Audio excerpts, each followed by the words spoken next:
All right, welcome back to the latest Mountain West Connection podcast, Hoops Edition. MWCConnection.com is our website. You can find us at, where are we at? Stitcher, iTunes. Hey, we're on YouTube now if you care to listen that way. It's pretty Ooh. cool. So you can stare at the logo and listen or something. People like YouTube, I guess. People do that for podcasts and music, so we're good. And we got Eli, of course, Betker, bringing the hoops knowledge, and we're going to talk New Mexico. Because why not? Yeah, no more noodles and wise pies. What's the deal? Yeah, Noodles, Wise Pies, Pit, Arena, whatever you want to call it. Oh, man. So, if you missed the news, I happened to be awake and just messed around on my computer. This was not people like, oh, April Fools, why are they waiting? Because it was literally Jeff Grammer was like, I think the first guy to actually confirm and say it's official was like 11:50 Pacific time or Mountain time. So minutes before April 1st. I think he said it was 11:59. Oh, he did? Maybe. It was. I know it was within 10 minutes of midnight. I had already fallen asleep like an hour before or so. I happened to be awake just watching TV and doing stuff, and I'm like, wait, what's this alert on my phone? Wait a minute. Let's get an article up there quickly. Because I think I posted something like at 12:40 a.m. Mountain Time. But the reason behind it, people thought it was odd, which you would think on the surface it's odd, but the main issue is his contract year starts April 1st. And that would increase his buyout, because no matter what, I don't know how can I get a job where I get fired and get a good amount of money. That's a pretty sweet setup, isn't it? Nearly any job in college sports or even pro sports, you're rarely, because here's the thing: if you have a losing record, like in the NFL, you go 6-10, you're out. You're not technically fired for cause, but you still get this buyout money or something. I need to get into that line of business, man. Oh, man. But that would be nice, right? I can only imagine making $1 million for being laid off. I mean, how happy could you be getting fired from your job? That'd be pretty, 7 figures goes a long way to do that for you. So basically, he was let go that night. Technically, decided not to retain him, I guess, the official wording. The reason it was before April 1st because they'd have to owe him in addition his base salary, whatever's left of it. So say his base salary, while he makes almost $1 million per year, his base is $300,000 per year. And so had he been fired April 1st, today, let's say April 2nd, April 3rd, he'd been paid a prorated amount of $300K. And as we know, New Mexico is struggling to find some money. Those attendance numbers have declined significantly, but I mean, it's still nationally, the attendance numbers aren't too bad, but for what you would typically expect from New Mexico, it sure has hurt their revenue over the last year or so. So why do you think, you tell me first, why do you think he was not retained to come back this year? I know their expectations were not what met due to being preseason 3, end up finishing 6, first round lost in the tournament, but what's your insight, or why do you think that we need to go another direction? Well, about 3 or 4 weeks ago, I want to say Jeff Grammer tweeted this out, and it was on other sources that Craig Neal would be retained. He would be coaching New Mexico for the 2017-2018 season. So, okay, it makes sense, I guess. It wasn't too big of a surprise. But then you get 4 transfers that I wanted to say it amounted to over 30 points per game of production loss per night, and most notably Elijah Brown and Sam Logwood. So you have basically a third of your roster that's gone, and I believe what Paul Krebs said was losing 4 guys. I mean, that almost equates to a rebuilding season, especially when you're a 17-win team. When you lose 4 key players, it's almost time to start rethinking things. And then that's why you make the decision to get rid of Neal. But I you know what? If those 4 players didn't transfer, I think that Neal would still be coaching. And I mentioned this yesterday or the day before, that if you're going to rebuild, especially at a mid-major like New Mexico, you have to do it just with all hands on deck. I don't think that if you want to completely rebuild the roster and still hold on to Craig Neal for a season or two, I don't think that's the right thing to do. So I would tend to agree with the decision for the most part. Yeah, and part of it, here's what's because there's fan pressure as well for him. Because if you have guys like, we even said during our conference tournament preview, if New Mexico gets hot with Tim Williams and Brown, they could make a run and possibly win this whole thing. And well, they didn't, because they have a lot of talent. But here's where I know it's the coach that people aren't happy with. Players, all 4 players who said they're planning on transfer are going to reconsider that decision. Mm-hmm. Yeah, Which so they tells you might get them all back. It's not the school, it's the coach. Because had I see Brown might be a different story, because if he can go to, because Jeff Grammer said a lot of Pac-12 schools are looking at him, which makes sense, which could be. I bet he could fit it going to any Pac-12 school and maybe be a starter outside of maybe UCLA. Is that, you think so? Yeah, I'd say that's fair. Because I know he could start for University of Utah for sure. Yeah, Day one, and he'd be the best player at probably 9 of the 12 schools in the Pac-12 from day one. Yeah, it might be at least over half. I'd say it takes Half, takes a ton of shots though. Yeah, that's the problem. He's like AI, but he got to make it. Yeah, no kidding. So he might be the one guy, depending on who the coach could be. He just because if he's being wooed by USC or even Cal or Washington or Oregon or something like that, that'd be hard to turn down. But if they're getting a good coach, but it's all on Craig Neal, the reason everybody decided to leave. And here's an issue. Like I mentioned, listening to a few interviews and then tweets and stuff from Grammer, because he's all over this, because very good basketball reporter for what he does. Finds great info. He talked with Krebs at the Final Four, but before they kind of speculated, well, the money's going to come from athletics, or he thought it might come from the main campus. Krebs said the money is basically it's going to come from the university or from the athletic department. Here's the problem: they had a deficit of $1.5 million last fiscal year. Ouch. That's rough. That's a lot to overcome. And how much half was in basketball. Yeah, basketball is half of that. That's brutal, and that you would say would impact the budget for the new coaching search, wouldn't you think? It would. Here's a couple of things it does. First off, basketball makes money for them usually. Football does not, despite them actually being pretty good the past couple of years. 2 straight bowl appearances, getting some good victories like Boise State and those type of things with Bob Davie. Here's a couple things it tells me right away. They're not going to get a coach that's currently employed at a power conference. And people are like, oh, bring Tim Miles back to the league. Well, he hasn't done good things in Nebraska, but he would be owed a decent amount of money for a buyout to if you're to bring him in. And New Mexico can't afford a buyout plus salary. And also Tim Miles is not fired yet. He's still the head coach of Nebraska, making good money. You got Tom Crean from Indiana just fired. That's a super long shot. However, my only thing to maybe consider, he was making $4 million per year. Got a good amount when he was fired. If he really wants to coach, he has this money to just like, oh, I'll take a pay cut to coach at a decent program. But I think that's like 2% chance of happening. I think Crean's a long shot as well. And as far as Tim Miles is concerned, I'd almost be convinced that I'd take Craig Neal over Tim Miles. I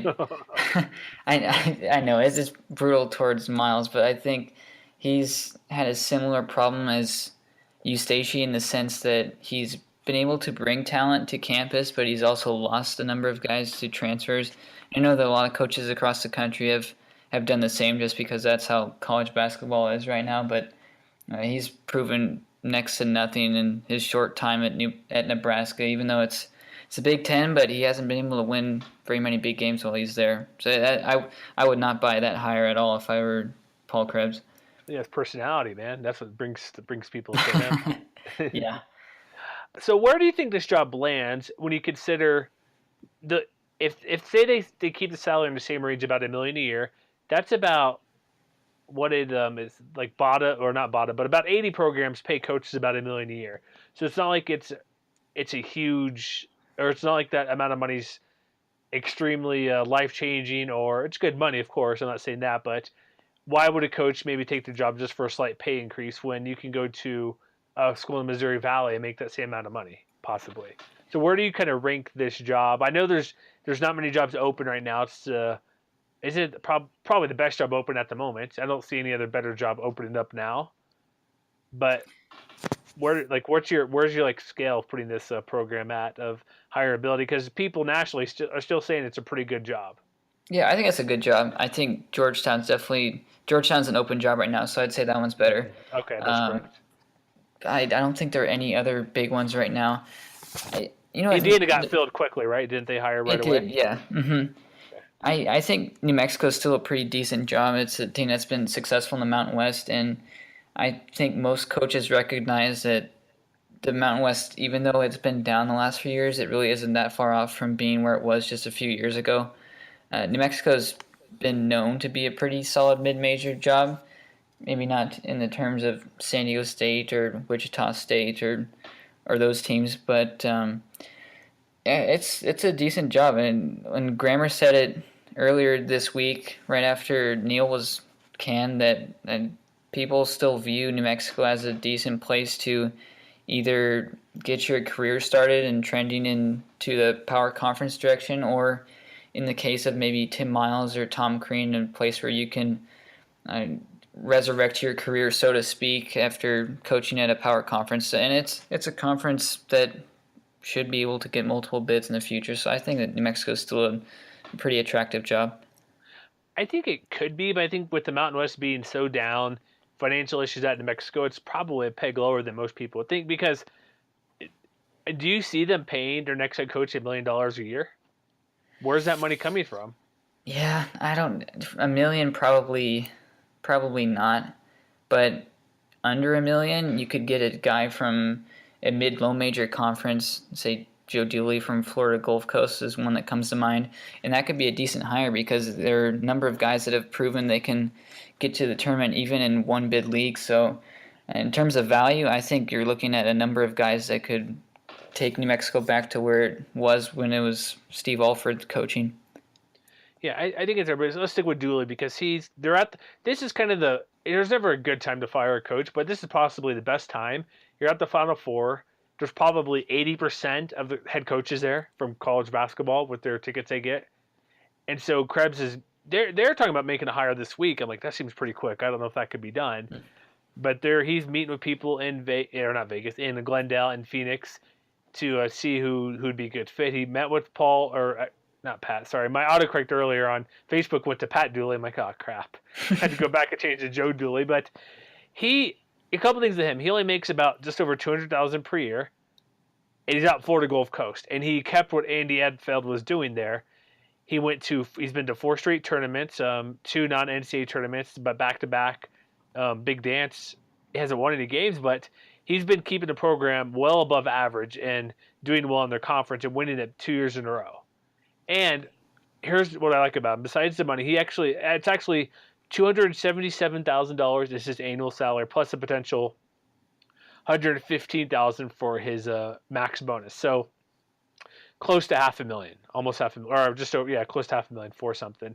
But here's the thing: he's been in New Mexico before, a couple years with Fran Fraschilla. He was at Wyoming, and then also he spent, this is a big deal, a decade with Bill Self up there in this place called Kansas, Rock Chalk. Those guys. He's definitely an attractive look right now, and I think in terms of value, it's definitely a coach that you want to keep an eye on. I think it's impressive that with Florida Gulf Coast, which is a very new university, I don't think that they've been a D1 program for 20 years yet. With Andy Enfield taking the team to a Sweet 16 as a 15 seed, he bolts to USC. Joe Dooley comes in and pretty much he hasn't taken the team to the Sweet 16, but he's pretty much picked up where Enfield left off, and that's very impressive for a team that's coming out of the Atlantic Sun, where there's a lot of turnover in those low major conferences. So I think Dooley's definitely a decent coach to look at. And you could double his salary and still pay half, and basically, I mean, take care of the buyout, which is $500,000 per year for 2 years. I think it's almost worth saying that you could get one of these types of coaches for maybe $500,000. You'd think you would say probably about $500,000. Yeah. I wouldn't say it's worth spending another $400K or $300K on a guy that is like Tim Williams or Tom Crean. Will $300K really do you that much? I think that you could get a guy with potential, and you could basically be in the same position you would if you were to take a power conference coach that hasn't really done a whole lot the last few years. True. And looking at another guy we're going to mention, we're going to jump around a bunch of guys, but a name that came to me or not came to me, but who I looked at, Kermit Davis of Middle Tennessee State Met, not necessarily interviewed, but discussed with Krebs there today in Glendale. So far, only Julie's the one we know officially that's interviewed. But I'm looking up his salary right now. I'm looking at the USA Today database here in a second, but an article from the the Daily News Journal. Come on, stupid. Answer questions to read my article. Jeez, whatever. But that article mentioned about $500K at Middle Tennessee State. And so I'm trying to look at exact because they have the new databases here. But would you want to pay him? Because you had to give him a pay. It's a better conference than what Middle Tennessee State. They're in the CUSA. Is that correct? Yes. Yeah, that's right. Conference USA. I forget that they moved around quite a bit recently. Those leagues, those teams. But what he makes, okay, oh, come on, USA Today. Nothing's working for me. How much more would you want to pay him, though? He's actually making, here it is exactly, $579,000 in total pay right now, and then bonus structure, another 171 max bonus. So that would be, I don't know that'd be a steep price to pay, but you'd have to pay him at least $600,000 to get him. And he is a pretty good coach, back-to-back NCAA tournament appearances, done pretty good things winning the CUSA, but he's been there for, 14 years? You got to consider all that. Yeah, I think with Davis, if he's already making nearly $600,000, and when he has all of the analysts and all these guys talking about how good Middle Tennessee is, I'm pretty sure he knows that there will be power coaching openings in the next year or two they'll open up and definitely give him a look. So I don't know if he would go from Middle Tennessee to New Mexico just for an additional $50,000 to $100,000. I obviously don't know what his preferences are, but when he could hold out for another year, maybe get Middle Tennessee to another tournament, and then make his way into a power conference. Yeah, and then make his way to a power conference team. I think he'd probably opt to do that, but I don't know the guy. Yeah, I don't know, but he could take an SEC job, perhaps. Those usually open regularly because he was at Utah State for 2 years. So there's some familiarity in Idaho, but he's at LSU for a while. I'm kind of surprised he didn't come up in that search. Has LSU found their man yet? I don't know. Yeah, they got Will Wade from VCU. Okay. Oh, that's right. Yeah, Will Wade. Okay, but so I was thinking that could be a possibility. He's been at Idaho. He's been at Texas A&M, a couple of JUCOs. It would probably take $900,000 to get him, basically paying what you were Craig Neal. Yeah, I don't know if he wanted to as well. And yeah, like I said, I think you're right with him. He has the chance to. I'm not sure he's coming back because he was basically like looking at what he did for the Blue Raiders. Like they in the Sun Belt, they weren't very good. Like he was winning 17 games, 19 games. He finally picked it up at the turn of the decade, where they went to the NIT NCAA tournament in the Sun Belt.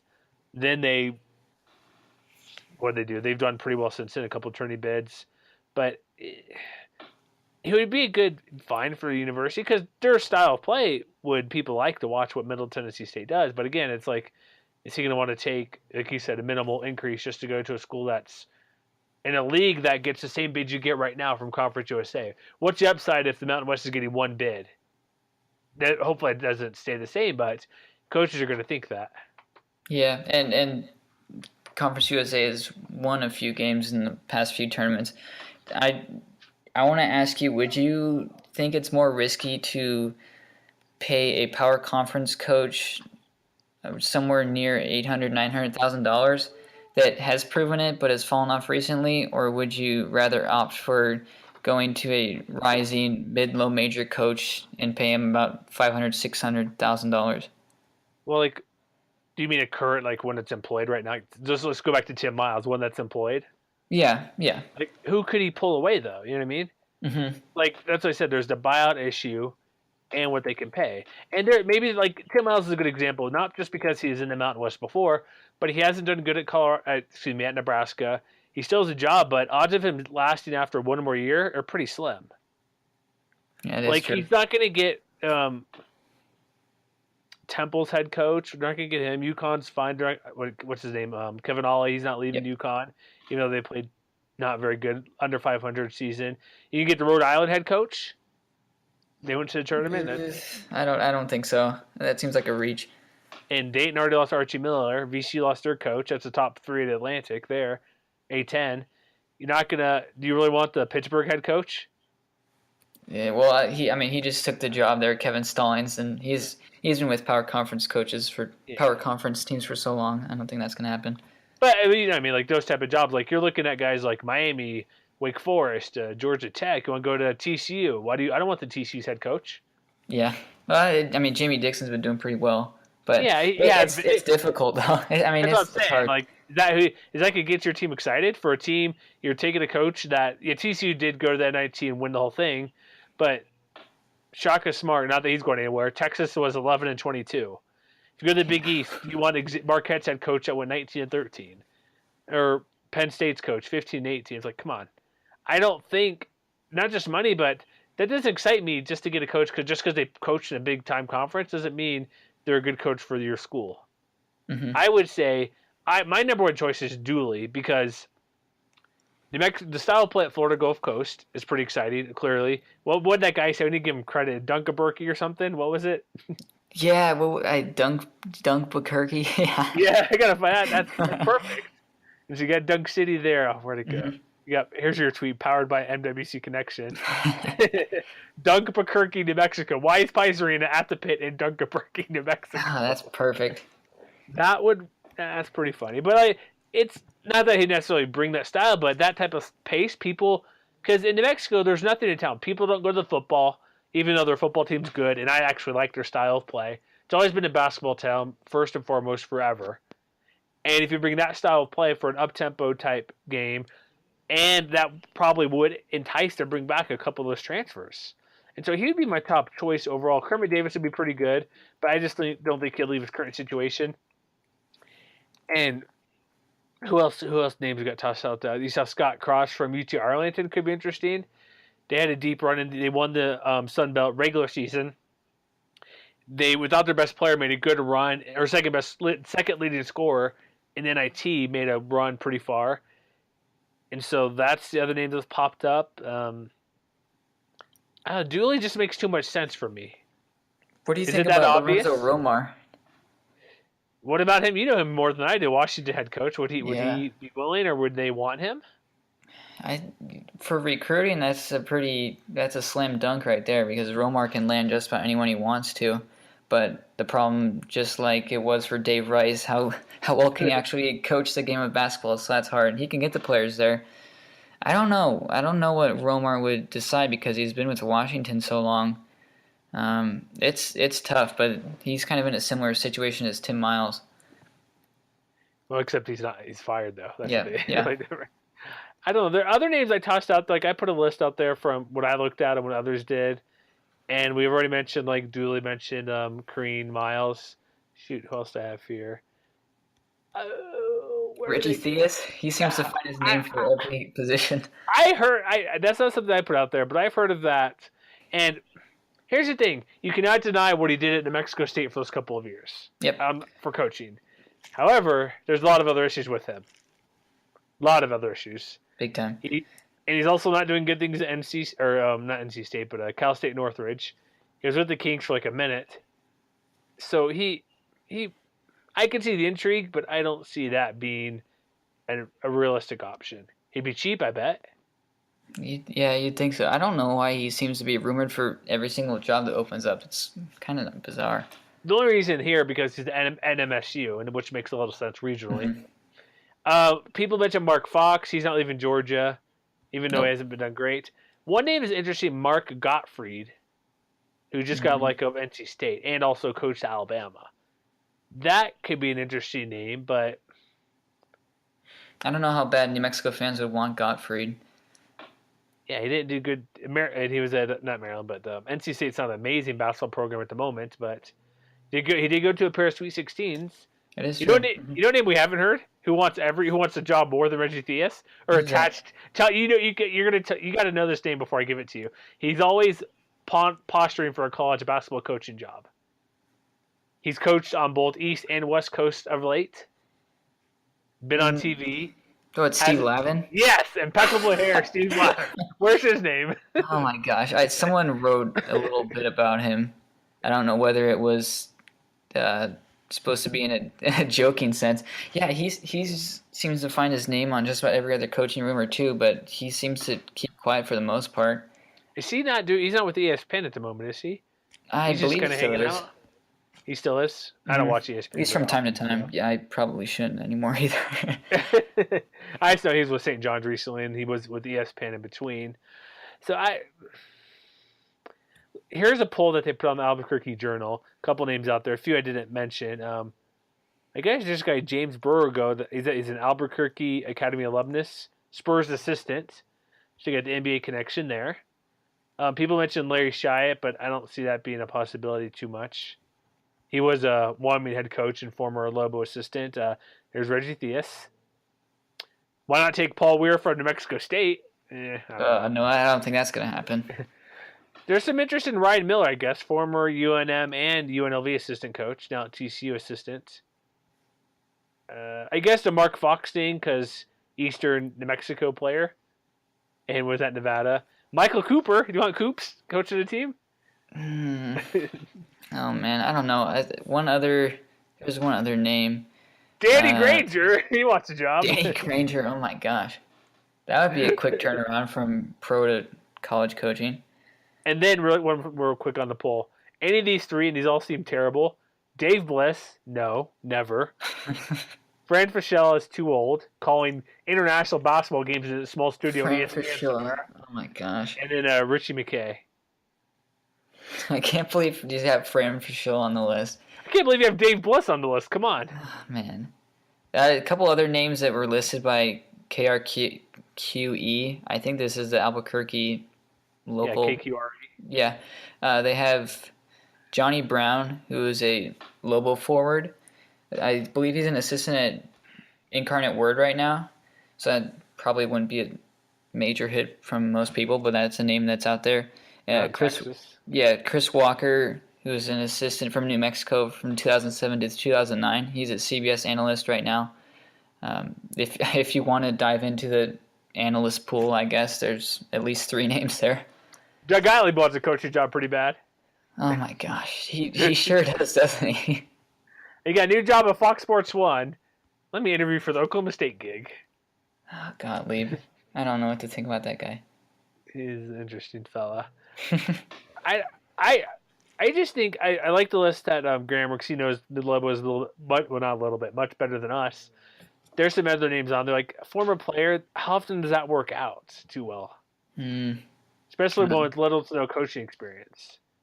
That's a big risk if they want to try that. And I don't think right now is the time to make a huge risk when you have financial issues that are pretty relevant right now.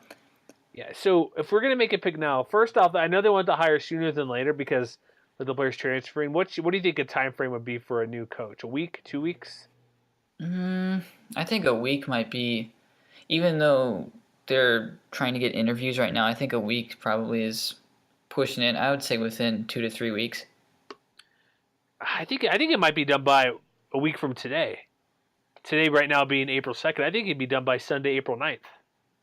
Wow. So what, just 8-9 days without a coach? That wouldn't be too bad. Too bad, especially if they want to keep those guys. That's why I think there's a rush on this. Oh, that is true. Yeah. Especially if you want to somehow keep. I don't know. I would say Brown's least likely to return. I bet the other three do return. I think it's a decent chance. But if Brown's getting calls from UCLA or Oregon, even Utah, who's been up or down in the Pac-12, they could be losing their best player in Kyle Kuzma. Has put his name in the draft, and 2 players just transferred. He could go in there and be their number 1 player from day one. If you're number 1 player in the Pac-12, and you can, Utah's a top. They're a top third team in the Pac-12. They're a decent team usually. Like, I'll use that term loosely at the moment because Pac-12 wasn't great this year, but they'd contend for a top 4 seed by the tournament. I think that's reasonable for them. And if he's a guy that could score a lot, there's teams like the bench is calling. If it's Cal or Oregon State, probably not. But I think within a week there's going to be a coach because they already have the interim in place. There's a team meeting on Tuesday, so I doubt a coach will be hired by Tuesday. But who's your guy? If you're going with the guy right now, who are you taking? I think Joe Dooley would probably be a pretty solid pick, at least in terms of value. I think that New Mexico will try to get at least a look at maybe a power conference coach, maybe Romar, maybe Miles. I think Crean's definitely a reach. I think Dooley's probably your best bet. I haven't heard that. You said Scott Cross was planning on getting interviewed, or he was down What it there. Or, was, it's from Lobo Layer. They got a bunch of stuff. They know some people, but they said that Scott Cross, not an interview, but like had a conversation with Krebs.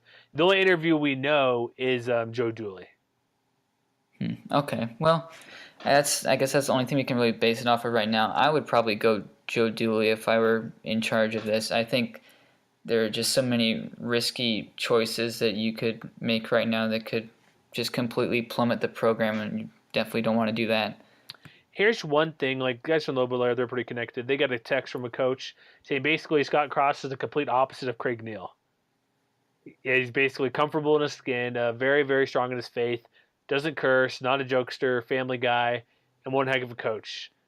Won't be flashy, doesn't deviate from the plan, and he's the most drama he's probably ever had is if Pizza Hut accidentally gave him a pepperoni and not a sausage pizza. I just saw it.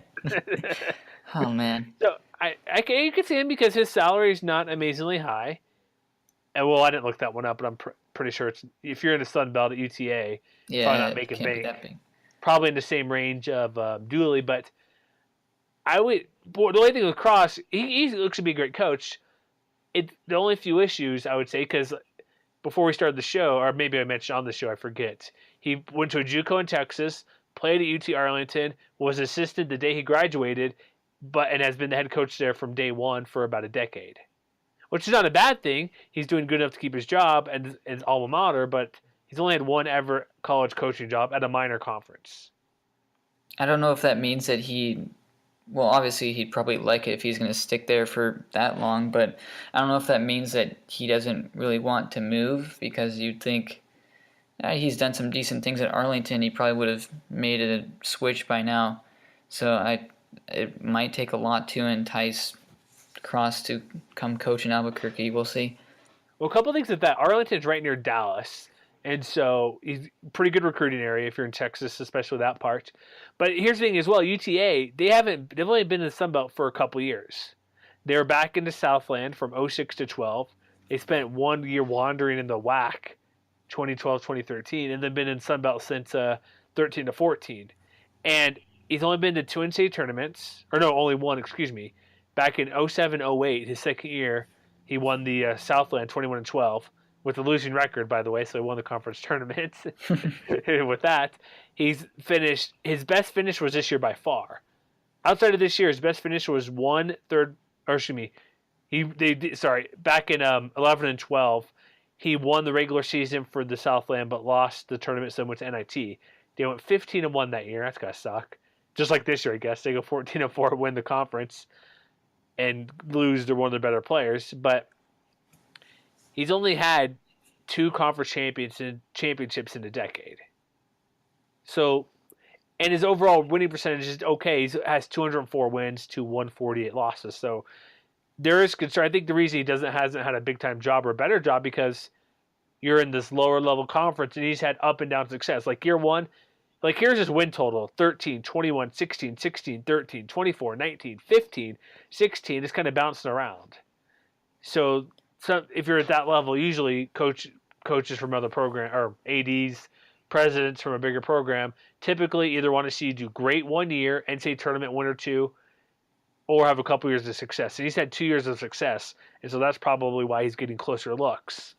But I think that's why he hasn't really gotten an offer before because the conference he played in, and he's always kind of been finishing middle of the pack nearly every year in this conference. Yeah, it's a little concerning when you have those 13, 16, 17, 13 win totals out of the Sun Belt Conference, and just with knowing Yeah. Oh yeah, and Southland too. But I mean, if New Mexico fans are fed up with Neal when he's winning 17 and 18 games and has a realistic shot at winning the Mountain West auto bid, I think it would be as bad or even more so if Cross comes and he's only racking up 13, 14, 15 wins. But they'll definitely find someone with a different personality than Neal with these guys, and maybe they're maybe they think fits what direction they want to move the UNM program in, but I don't know. I probably put my eggs in the basket of Joe Dooley at this point. That's what I'm going with too. I'd go with Dooley number one. If it's not Dooley, like, honestly, I think it'd be hard to screw up getting Dooley to come to Mexico because you can double his pay right off the bat. Right off the bat's a big deal. I'm just saying, Florida Gulf Coast isn't near Miami. Is that correct? South Florida, right on the beach I somewhere. don't know. I think so. I don't know what city it is. We've seen those photos from the dorm rooms that look out to the beach. Yeah. But it kind of expensive to live there. But double the pay, a bigger challenge. I think it'd be hard to screw that higher up if that's your guy. And he's already been there for 4 years. UNM assistant from '99 to '02, so he's already been there before. If it's not him, I don't know who it'd be. Maybe I like Cross a little bit. Kermit would be okay, but the pay's an issue there because of what he already makes, and why would he leave just for that? I don't know who would it. So if it's not Dooley, who would be your number two guy? That's hard. Danny Granger, come on, say it. Oh gosh, you know what? He's probably more knowledgeable than some of these guys on the list, just in terms of basketball. But no coaching experience is concerning. I think that for the conference's sake, if they could even speak to Romar and try to get him to come down and coach in Mexico, just knowing how well he can recruit, that would be pretty solid. I just don't see them landing a power conference coach though, so that's difficult. Maybe Larry Scheid isn't as far off as we think. I know that you probably don't think that that's likely, but he's bounced around a little bit. Wouldn't be a bad idea. I just don't think he's going to end up being there. Yeah. I don't see that one either. It's hard. It's hard to pick this. Two other names really quick that I mentioned on my list. Two Big West coaches. Jim Les, UC Davis, Russell Turner, Irvine, both were in the running at some level for the Cal job. And they've done okay in the Big West. Les was in the NBA for almost a decade, player, but hasn't done great overall at UC Davis. I don't know why he's considered for that job. His overall record coaching 87-104. Ouch.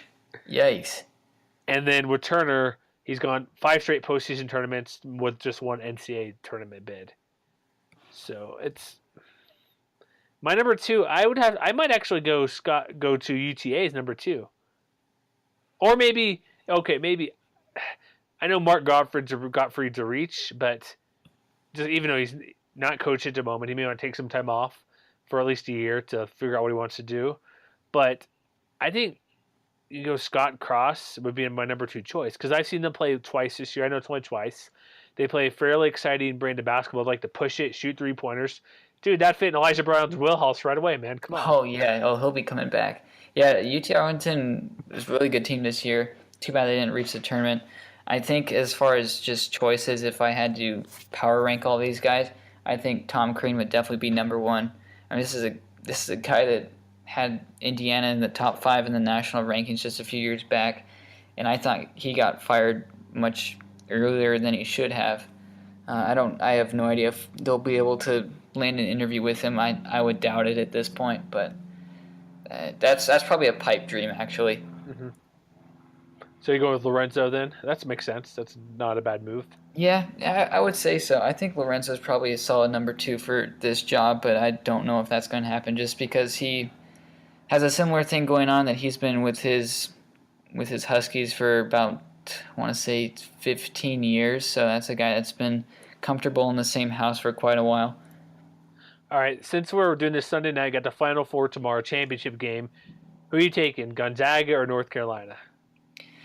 Well, this is the difficult thing. So Gonzaga, I like the Bulldogs and have been pulling for them for most of the year. That's the team that I'm rooting for, but I have North Carolina winning in all of my brackets, and I'm right at the point where if North Carolina wins, I'll probably be making some cash. But I have to stick with Gonzaga, and I think Gonzaga wins tomorrow.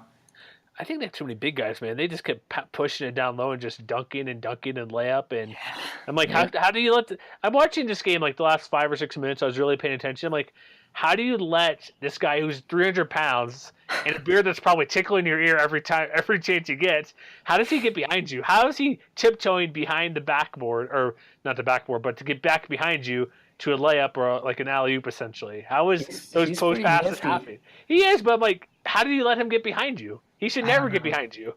I'm seeing guys trying to front him. I'm like, I get the point of fronting him because if they do a high pass, you might be able to jump, or it's just awkward if you're that close to the rim or something to try to get that type of pass. But I don't know, man. I'd rather get behind him and have help from the top. But just watching that play after play, I'm like, sorry guys. Yeah, and he can't elevate more than 3-4 inches off the ground too. That's all he needs, And man. That's all he needs. yeah, when he's planted, he's sticking there. Yeah. I don't know. I'm gonna go with you. I like Gonzaga just because. However, here's the downside of Gonzaga winning for me in my day job. Ooh. BYU beat Gonzaga. And there's going to be some insufferable BYU fans talking about, we beat the national champions. We beat the Zags. The only loss, too. How about that? And so I'm like, that's the only downside. I'm like, they're going to, some, not all, some will be insufferable and take pride in that. It's like, it's cool the conference wins and all. Your national title from the West Coast haven't done it, or at least when Bill Russell was there. So it's been a while. Have for you that. already heard things like that from BYU fans? A little bit. I've seen a little bit. Yeah. Or people projecting that could be the case. And I wouldn't put it past a couple of people to mention that. So we'll see how that goes. But that's what we got for tonight. We'll be talking. We'll probably have another hoop show or two to talk about next year, obviously. Coaching moves, transfers, the NBA draft. But that's what we got for this evening. Craig Nill's out. Lobos, so far they're keying on Dooley because he's the only interview they've had so far. And Glendale, I'd expect. I don't know what you can do Monday because you get the game. I know Sunday was a big day, but there could be a couple tomorrow. We'll look out for that. But check us out, mwcconnection.com. We're on a not SoundCloud, maybe SoundCloud. We'll see if I put it up there. Stitcher for sure. iTunes, YouTube, your favorite podcast app, Blog Talk Radio. But thank you for hanging out and listening to us tonight for about 45 minutes. And hope you have a good Final Four weekend or Monday night, I guess. Really quick, Eli, what's your food of choice Monday night for the tournament? I think Anything I'm going to try to particular? pick up a pizza on the way home. I was surprised because I thought the game was going to start about 5:30. It's actually 6:20 local, so I have enough time to pull out a class, pick up a pizza on the way home, and then enjoy the game. So that'll be fun. Why is it so late? I Not don't late know, for but you or me, but yeah, that would be awful. I can't imagine watching. Well, I can because I you do anyways. Yeah, I would stay up enough to watch it, but starting the game at 9:30 local time for national championship, that's pretty brutal. It's late for those out there, but all right. Well, that's our show for tonight. We'll see you next time, and look for something next week or two, and we'll see when the Lobos have a new coach. So, I guess I have to say it because we're biased against your team. Are we biased against the Lobos this episode? Is that how it goes? I think so. I think All right. so. That works. Sorry, Lobos fans, we're biased against your team tonight.